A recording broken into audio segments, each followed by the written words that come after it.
नमस्कार, welcome to channel of रचित classes. आज हम बात करेंगे फाइनेंशियल डेटा एनालिसिस, जो कि सेमेस्टर 2 के अंदर आता है, फर्स्ट ईयर बीकॉम के अंदर। उसके बारे में हम डिस्कस करने जा रहे हैं। तो क्या होता है ये फाइनेंशियल डेटा? तो सबसे पहले क्या कि dynamic regimes of the commerce के अंदर हमें पता है कि जो डेटा अवेलेबल है, डेटा जो होता है वो कितना इंपॉर्टेंट होता है। तो ये जो डेटा है वो अवेलेबल क्या होता है? सो अंडरस्टैंडिंग, समझने के लिए, उसको इंटरप्रिटेटिंग यानी उसका अंडरस्टैंड समझना है, उसको इंटरप्रिटेट करना है यानी उसका यूज़ करना है, एंड फॉर एसेंसेस के लिए ज़्यादा ज़रूरी होता है। Financial data serves as an backbone of the strategic decision making. अगर कोई भी बिजनेस में अगर आपको डिसीजन लेना है तो उसका बैकबोन कहलाता है। बैकबोन यानी उसकी करोड़रज्जू कहलाती है ना। इसके हिसाब से ही आप कुछ भी काम कर सकते हो। दूसरा होता है रिस्क असेसमेंट। आपको कितना जोखिम लेना है वो यहाँ से डिसाइड होगा। और आप जो काम करें उसका परफॉर्मेंस इवैल्यूएशन, यानी आपने जो काम किया है बिजनेस के अंदर वो कैसा है, अच्छा हुआ है, प्रॉफिट बढ़ा है, नहीं बढ़ा है, असेट्स बढ़ी है, ये सारी चीज़ परफॉर्मेंस होता है। तो बिजनेस का परफॉर्मेंस ही डेटा से पता चलता है। ओके, यहाँ पे बता रखा है यू एज एन एंटरप्रेन्योर। अगर आप एंटरप्रेन्योर हो, एंड द कॉर्पोरेट लीडर हो, या फिर फाइनेंशियल एनालिस्ट हो, आपको इसकी ज़रूरत पड़ेगी। That is proficiency as handling the financial data is not negotiable. यानी प्रोफिशिएंसी यानी कि प्रॉफिट, है ना।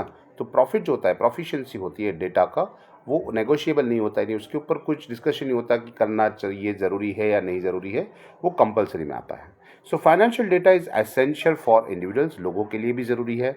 किस काम के लिए? It shapes immediate decisions and the long term outcomes of the concerning the daily transaction. तो लॉन्ग टर्म डिसीजंस लेने के लिए या फिर डेली ट्रांजेक्शन को समझने के लिए ज़रूरी है। So you analyse the financial data. अगर आप उसको एनालाइज करते हो, you get the variable insight and can help you to money wisely. तो आप उसको क्या कर सकते हो? वैल्यूएबल इंसाइट, आप उसको अच्छे से मेजरमेंट कर पाओगे और इसका इंसाइट जान पाओगे, और वाइजली आप उसका अपने मनी को जो आपने मेहनत से कमाया है उसका यूज़ कर पाओगे। ओके, आप फाइनेंशियली ग्रो करोगे एंड से stable over the time. Okay, personal और प्रोफेशनल कॉन्टेक्स्ट दोनों के बारे में बात किया जाए तो आप स्टेबल रहोगे। So before dividing the depth of the financial data, हम उसको डिवाइड करने से पहले important to understand the fundamental concept. उसके फंडामेंटल कॉन्सेप्ट समझ लेते हैं। फर्स्ट होता है डेटा क्या होता है, what is data. So data is refers raw fact, यानी वो कच्चा माल जैसा है। उसमें अगर फिगर्स भी हो सकती है, इंफॉर्मेशन भी हो सकती है। ओके, दैट इज अनऑर्गेनाइज रूप में होता है and meaningless on their own. अगर ये सारी चीज़ मीनिंगलेस होती है जब तक आप उसको ऑर्गेनाइज नहीं करोगे तब तक। सो data can be various forms, अलग अलग तरीके होते हैं। वो नंबर्स भी हो सकते हैं, टेक्स्ट मैसेज भी होगा, इमेज भी होगी, ऑडियो या वीडियो भी हो सकता है। तो the foundation, that is foundation of all the information जो होता है, उससे आपको नॉलेज मिलता है और अल्टीमेटली आप उसके हिसाब से डिसीजन लेते हो। अच्छा, न्यूमेरिकल डेटा हमें पता होता है क्या होता है न्यूमेरिकल। जैसे कि टेम्परेचर बताया गया है, स्टॉक की प्राइजेस बताई गई है, पॉपुलेशन फिगर बताई गई है। ओके, टेक्स्ट डेटा क्या होता है? जैसे कि नाम हो गया, उसका एड्रेस हो गया। ओके, कोई आर्टिकल आ गया, कोई ब्लॉग आपने सुन लिया, सिटी या कंट्री के बारे में मान लिया। ओके, इमेज जो होता है वो फोटोग्राफ्स हो सकता है या फिर एमआरआई स्कैन या सैटेलाइट इमेजेस। इससे आपको एमआरआई स्कैन, जैसे कि डॉक्टर उसको वो एमआरआई स्कैन को समझते हैं कि इसमें क्या आया है, क्या प्रॉब्लम्स है, वो पता चल जाता है। ओके, सैटेलाइट इमेजेस से पता चल सकता है। तो ये इमेजेस सिर्फ इंफॉर्मेशन होती है, रॉ डेटा है, आप उसको यूज़ करके आप अपना काम निकाल सकते हो। अच्छा, ऑडियो डेटा में स्पीच हो सकता है। ओके, म्यूजिकल ट्रैक्स हो सकते हैं, साउंड इफेक्ट्स हो सकते हैं, वीडियो में मूवीज़ हो सकती है। ओके, सिक्योरिटी कैमरा फुटेज हो सकता है, या फिर इंस्ट्रक्शन वीडियो, आपको इंस्ट्रक्शंस दी जाती है, ये भी हो सकता है। एंड जीरोस्पिरिटल डेटा जो आपके पास है, जैसे कि जीपीएस कोऑर्डिनेटर, मैप्स है, जियोग्राफिक इंफॉर्मेशंस है। ओके, ये सारा भी हो सकता है। दूसरा होता है time series data. Time series data जैसा होता है कि भाई पिछले एक महीने में स्टॉक की प्राइस क्या रही, है ना, over a time. Weather data आप देख सकते हो, क्योंकि पिछले समर में कितना हाईएस्ट टेम्परेचर था, इस समर में क्या है। ओके, कंपनी के सेल्स जो है वो ओवर टाइम, यानी लास्ट जो मार्च में कितना हो गया, अप्रैल में कितना हो गया, जून में कितना हो गया। ओके, और उसके बाद होता है बाइनरी डेटा। बाइनरी डेटा क्या होता है? That is machine code, machine के कोड होते हैं। जैसे कि ये फाइल फॉर्मेट होता है, ये पीडीएफ है, MP3, जेपीजी, ये एनकोडेड मैसेजेस होते हैं। ओके, आपको उसको समझना होता है। अच्छा, तो ये होती है अलग अलग टाइप की इंफॉर्मेशंस। अच्छा, अब आगे बात करते हैं इंफॉर्मेशंस। तो इंफॉर्मेशंस क्या होता है? सो information on the other hand that is emerge when the data is processed. Okay, यानी जब डेटा को प्रोसेस किया जाता है तब उसमें से एमर्ज यानी नया निकलता है, एंड और उसको जब ऑर्गेनाइज किया जाता है given context at the meaning, यानी जो मीनिंग के हिसाब से आप करना चाहो। It involves in establishing relationship between the different data points to derive the insights and conclusion. इसके आपको अंदर की इंफॉर्मेशन मिल जाएगी, इनसाइड इंफॉर्मेशन मिल जाएगी। ओके, जो छुपी हुई इंफॉर्मेशन है वो सीधा सीधा नहीं बताया जाता, आपको उसको ऑर्गेनाइज करके ढूंढना पड़ता है और आप उसके कंक्लूजन्स पे पहुंच सकते हो, यानी आप उसके एंड मैसेज तक पहुंच सकते हो कि वो क्या कहना चाहता है। फॉर एग्जाम्पल इन द लिखा हुआ है स्प्रेडशीट द स्टूडेंट नेम, उसके अंदर roll number and the marks obtain in the science है, आर्ट्स सब्जेक्ट और respective data. The graph that shows that percentage of the student who acquire more than 80% in science subject and 65% in art subject, ये आपको पता चलता है उसके graph से या उसकी इंफॉर्मेशन से। सो यहाँ लिखा हुआ है that collection of data is not information and collection of information is not the knowledge. सिर्फ आपको इंफॉर्मेशन मिल जाती है, यानी आपको डेटा मिल जाता है, तो डेटा मिलने से कुछ वो इंफॉर्मेशन नहीं बन जाती, या फिर आप उसको कलेक्ट कर लेगे हो तो आपका नॉलेज नहीं बढ़ जाएगा। When this information is used for solving the problems, यही इंफॉर्मेशन को आप प्रॉब्लम सॉल्विंग में अप्लाई करोगे, we see that it is the use of knowledge, तब आप कहलाओगे कि वो आपका नॉलेज एक्वायर हुआ या फिर आप नॉलेज ने यूज़ किया। So information related the description definition या prospective information often answer the question like what, who, when and where. ये 4 क्वेश्चन होता है ना कि आप ये व्हाट क्या इंफॉर्मेशन है, हु किसने दी है, व्हेन कब मिला है, वेयर कहाँ से मिला है। Okay, so information is essential because it add knowledge, उससे आपका नॉलेज बढ़ता है और हाँ उस आपका डिसीजन मेकिंग भी आप वो हेल्प करता है। So analysing the future and the taking actions in time. Okay, आप उसको एनालाइज फ्यूचर एनालाइज कर सकते हो और एक्शन ले सकते हो।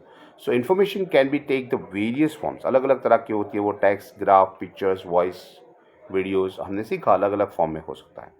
यहाँ पे एक फॉर एग्जांपल दे रखा है कि टेक्स्ट इन्फॉर्मेशन, तो आपको डिटेल डिस्क्रिप्शन और एक्सप्लेनेशन, जैसे कि आप एग्जाम पढ़ते हो तो आपको बुक्स जो मिलती है उसमें से आपको पता चल जाता है, उसके इलस्ट्रेशन देखोगे तो पता चल जाएगा कि क्या कहना चाहता है। ग्राफ्स जो होता है जो visualise relationship and the trading with trends with in the data, जैसे कि आप रोड साइड पे देख सकते हो, है ना, तो उसमें विजुलाइज किया जाता है कि भाई जो भी ग्राफ्स यानी जो पिक्चर्स होते हैं वो लगाए जाते हैं, नॉन हॉर्निंग जोन है या फिर अगर डाइवर्जन है। ओके, सो ये पिक्चर्स भी होते हैं। Okay, offer the visual representation, आप रोड साइड देख सकते हो, पिक्चर्स लगाए जाते हैं, बड़े बड़े होल्डिंग्स लगाए जाते हैं, तो होल्डिंग कुछ कहना चाहता है, उससे आपको पता चलता है कि कंपनी की एडवर्टाइजमेंट है, किस क्या प्राइस है, कौन सी प्रोडक्ट है, वो पता चल जाएगा। वॉइस रिकॉर्डिंग पता होगा, that is convey the information through the audio message. और वीडियोस जैसे कि कंबाइंड ऑडियो विजुअल इसके अंदर होता है, जिसमें ऑडियो और वीडियो दोनों होता है। ओके, चलो, so access on the timely and relevant information is essential. आपको कोई भी इफेक्टिव प्रॉब्लम सॉल्विंग के लिए क्या होता है, टाइमली और रिलेवेंट, यानी उससे संबंधित आपकी इंफॉर्मेशन होनी चाहिए और समय से मिलनी चाहिए, ताकि आप उसको प्लान कर सकते हो और एक मैनेजमेंट स्ट्रेटेजिक मैनेजमेंट कर सकते हो। अच्छा, किस तरह का डेटा होता है, what is the types of data? तो पहले हमें बता रखा है that data can be classified into different ways. Okay, और उसके अलग अलग क्राइटेरिया होता है। So understanding this different classification आपको समझने के लिए, so important of the effective management and analysis, आपको उसको मैनेजमेंट समझना पड़ेगा, उसका एनालिसिस समझना पड़ेगा। So the following is outlines that break down the types of data. पहले होता है that is qualitative data. Okay, ये होता है क्वालिटेटिव डेटा। सो ये क्वालिटीज़ उसकी क्वालिटीज़ इसके अंदर मिल जाती है, यानी क्वालिटीज़ का मतलब उसकी कैरेक्टरिस्टिक्स, उसके लक्षण दिखे जाते हैं उसमें, and can not be measured numerically, आप उसको न्यूमेरिकली नहीं बता सकते। It's subject two is nature, उसका सब्जेक्ट नेचर ऐसा होता है कि उसमें डेटा यानी जैसे का किसी बंदे का स्वभाव कैसा है, उसका नेचर कैसा है, तो आप अच्छा नेचर कह सकते हो, बुरा नेचर कह सकते हो, पार्शलिटी करता है, पार्शलिटी नहीं करता है, सबको इक्वल देता है, तो ये उसको आप न्यूमेरिकली नहीं मेजर कर पाओगे। सो ये उसकी क्वालिटीज़ होती हैं।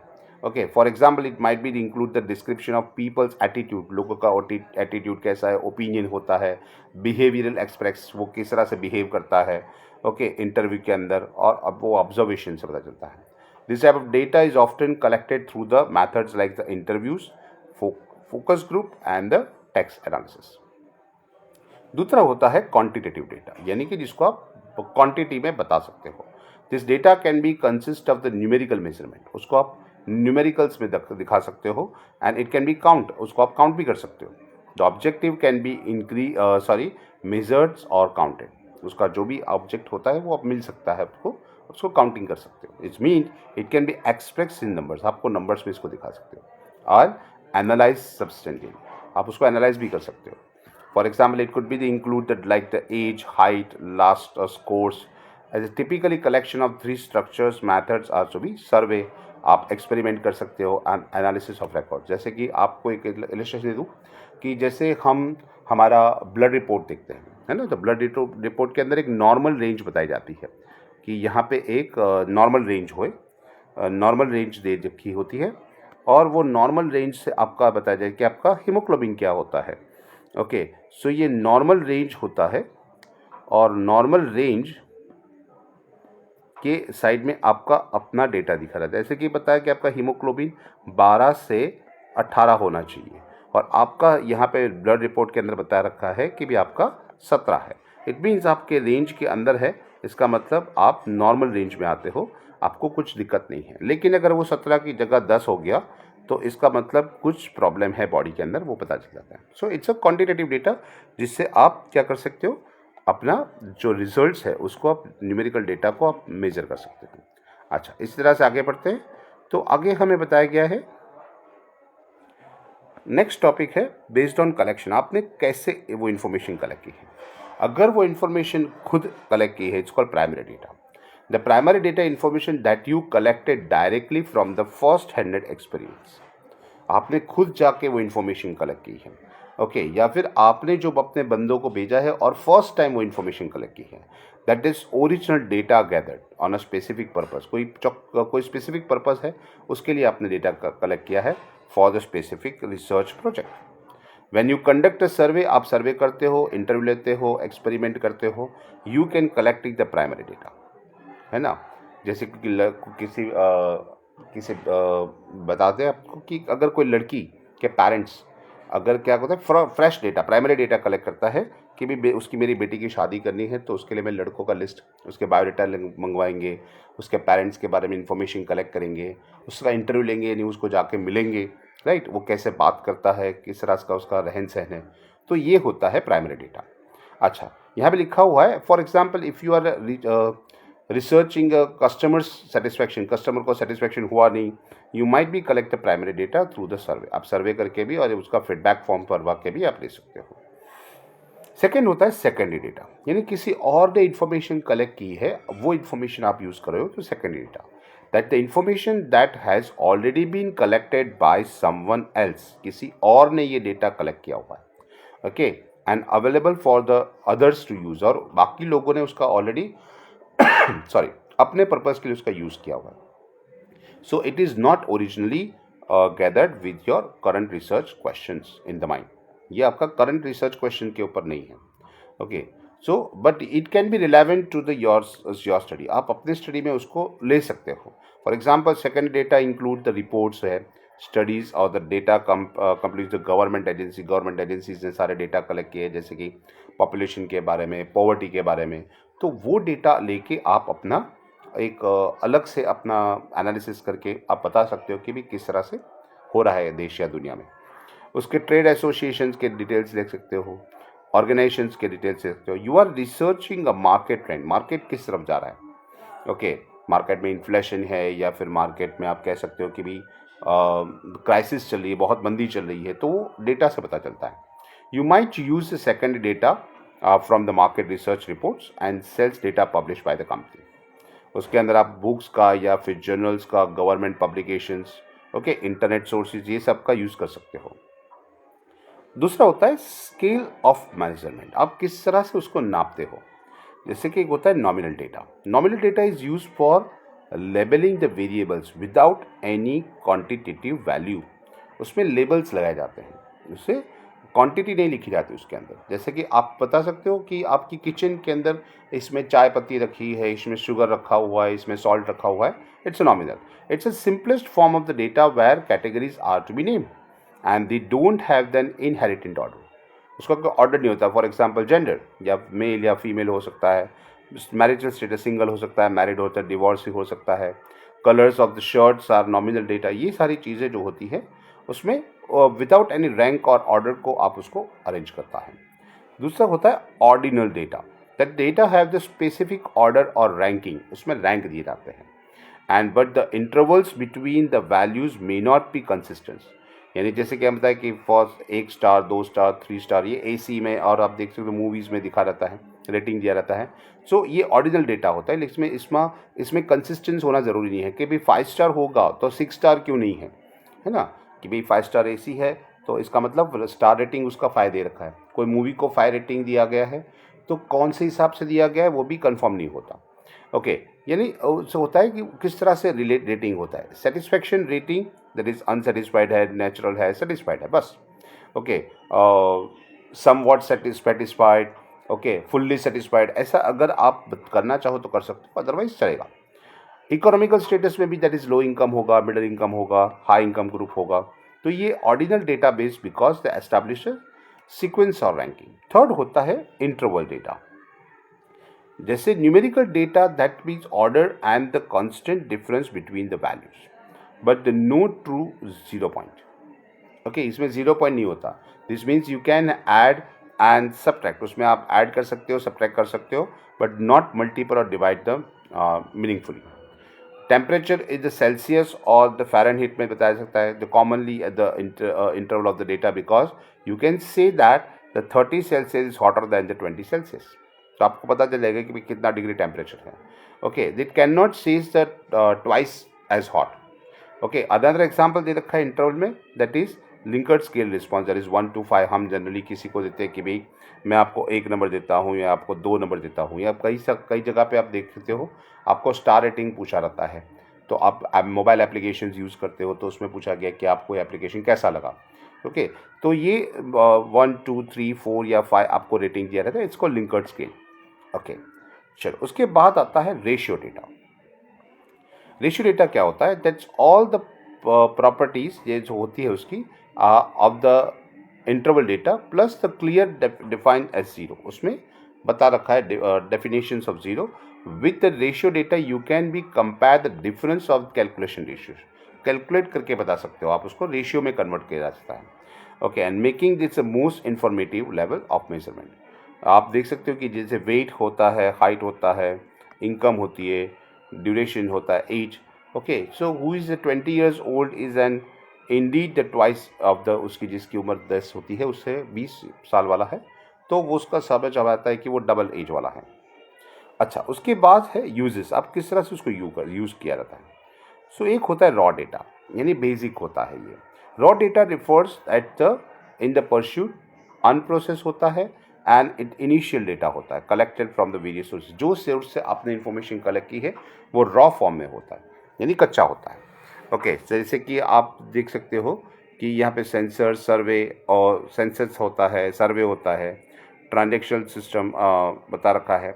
ओके, तो बिफोर इट्स प्रोसेस, उसका प्रोसेस किया होगा या उसका एनालिसिस नहीं होता उसके उससे बिफोर, उसे प्रोसेस करने से पहले का डेटा होता है। Raw data can be structured और अनस्ट्रक्चर्ड, वो स्ट्रक्चर भी हो सकता है, अनस्ट्रक्चर भी हो सकता है। It often the required the cleaning, उसमें ज़रूरत होती है क्लीनिंग की। क्लीनिंग की मतलब जो अननेसेसरी डेटा उसके अंदर है वो आपको निकाल देना होगा। ओके, और that is transformations of the formatting before it can B effectively use. वो डेटा आपको जैसे ज़रूरत है उसको दिया जाता है, वो रॉ डेटा होता है। दूसरा होता है प्रोसेस डेटा। प्रोसेस डेटा यानी जिस ऑलरेडी उसके ऊपर प्रोसेसिंग करके उसको छान के, यानी कि उसमें जो अननेसेसरी डेटा है वो निकाल दिया रहता है, जो सही से नहीं बताया गया उसको सही से बता दिया रहता है। सो इसे हम इंफॉर्मेशन कहेंगे। That is the process data is also called as information and result of the performance operation as a raw data make the more organise. जो रॉ डेटा होता है उससे इंफॉर्मेशन, ये काफ़ी प्रोसेस डेटा काफ़ी सही होती है, वो कुछ मीनिंगफुल होता है, यानी उससे कुछ पता भी चलता है और यूजफुल, वो आपका काम भी लगता है। And this operations can be include that cleaning, that is removing the errors and the inconsistencies. यानी इनकन्सिस्टेंसी यानी एक जैसी इन्फॉर्मेशन नहीं है जो बिन अननेसेसरी थी, उसके साथ जुड़ी हुई थी लेकिन हमारे काम की नहीं थी, वो निकाल दी जाती है। उसको ट्रांसफॉर्म किया जाता है, दैट इज़ उसको सुटेबल फार्मूला में फॉर्मेट में लगाया रहता है, जैसे टेबल्स में बनाया गया हो, ओके, ग्राफ्स में बनाया गया हो, बाई चार्ट में बताया गया हो, इस तरह से। ओके, और उसको अरेंजेशन दैट इज उसको फिल्टरिंग किया है, उसको अरेंज किया है, aggregation sorry, and other data of manipulations of techniques, अलग अलग टेक्निक्स होती है, उसको वो टेक्निक्स यूज करके बनाया जाता है। Process data is a typically more structure, वो स्ट्रक्चर होता है, ऑर्गेनाइज होता है एंड रेडी फॉर एनालिसिस, आप उसको एनालिसिस कर सकते हो। ओके, उसको जैसे एग्जांपल बताया कि भी एग्रीगेट स्टैटिस्टिकल चार्ट्स और ग्राफ्स। उसके होता है बिग डेटा, बड़े बड़े जो डेटास होते हैं वो क्या होता है, तो extremely large and complex database cannot be effectively processed and analyzed using the traditional data processing methods। यानी आप ट्रेडिशनल मेथड से आप बड़े बड़े डेटा का यूज़ नहीं कर सकते, यानी बड़े बड़े डेटा जो दिए जाते हैं वो इतने काम नहीं होता। जैसे कि आप पूरे इंडिया का अगर डेटा लेके बैठोगे और उसके हिसाब से अगर आप कोई पर्टिकुलर चीज़ ढूंढने जाओगे, ओके, तो वो आपको इतना काम नहीं लगेगा। ओके, सो आपको क्या करना पड़ेगा, उसमें से सैंपल निकालने पड़ेंगे और वो सैंपल को स्टडी करना पड़ेगा। Okay, the big data characterise by the three main attributes. एक होता है वॉल्यूम कि कितना बड़ा डेटा है, उससे होता है वैरायटी, उसमें कितना कितना डिफरेंस है, ओके, वो कितने स्ट्रक्चर्ड है या फिर अनस्ट्रक्चर्ड है। उसके velocity, that is speed at which the data is generated and needs to be processed. Okay, big data required the specialised technologies, उसके अंदर आपको टेक्निक्स यूज़ करनी पड़ेगी, अलग अलग टेक्नोलॉजीज यूज़ करनी पड़ेगी, जैसे कि डिस्ट्रीब्यूशन कंप्यूटिंग फ्रेमवर्क्स होता है, NoSQL होता है डेटाबेस, यानी फिर एडवांस एनालिसिस टूल से आपको अप्लाई करना पड़ेगा। ओके, और उसको capture, store and process and analyse this massive amount of information, जैसे कि सोशल मीडिया डेटा होता है, फिर sensor data from the devices, IoT devices होते हैं वो।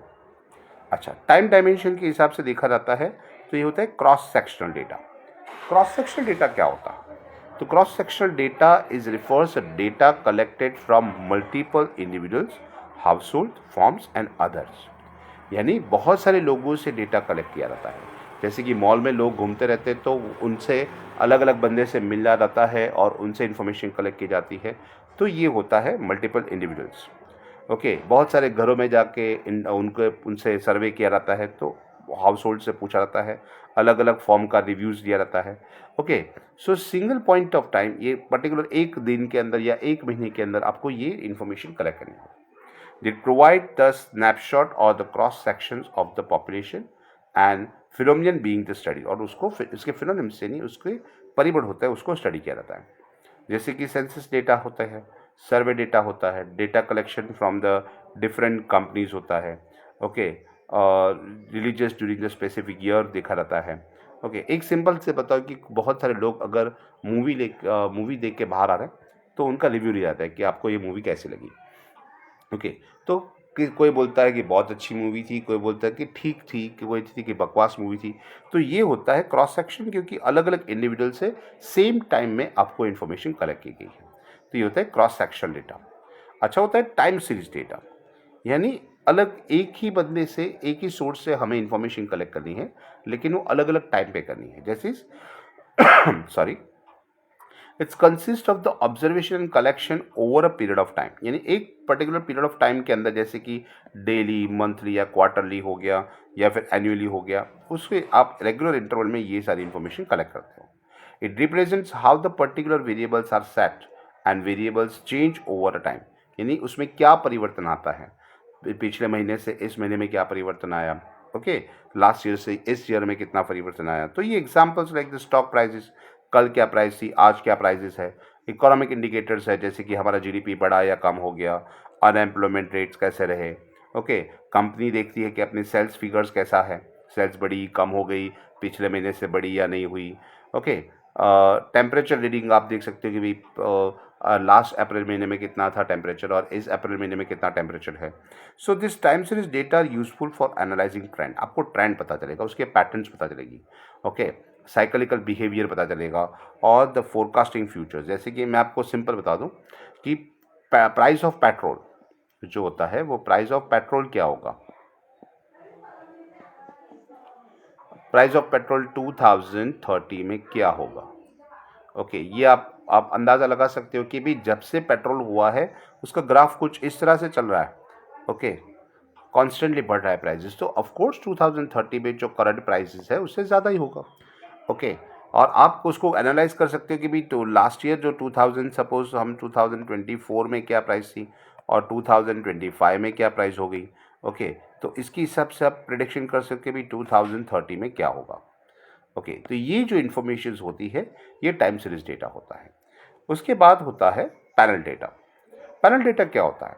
सो panel data is also known as an longitude data and the combinations of the cross section और time series, ये दोनों का कॉम्बिनेशन है। It involves observations of the multiple entities, बहुत सारे लोगों से लिया जाता है, ओके। ये देखिए अलग अलग लोगों से, अलग अलग कंपनियों से, अलग अलग देशों से और अलग अलग टाइम पीरियड के लिए लिया जाता है।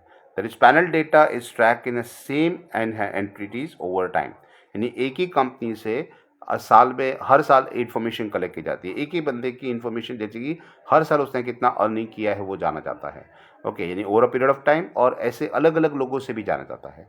सो एनालिसिस और changes with in the each entities as well as across the different entities, okay. Example बता रखा है, इंक्लूड जैसे कि हाउस होल्ड इनकम हो गई, data collected annually from the several years, अलग अलग सालों में एक ही घर का कितना हुआ, दूसरे घर का कितना हुआ, okay. Form level financial data and multiple years, okay. Student test scores होता है, ट्रैक किया जाता है over a several grade years, okay. जैसे कि आपको 8th स्टैंडर्ड में कितना मिला था, 9th स्टैंडर्ड में कितना मिला, 10th स्टैंडर्ड में कितना मिला, आपके स्कूल का रिजल्ट कैसा आया, तो ये सारी इन्फॉर्मेशन ली जाती है, इसको पैनल डेटा कहते हैं, okay. And the panel data provides the rich sources of information and allow the research to control the individual and study dynamics और heterogeneity। एक होता है यहाँ पे होमोजेनियस होता है और हेट्रोजेनियस होता है।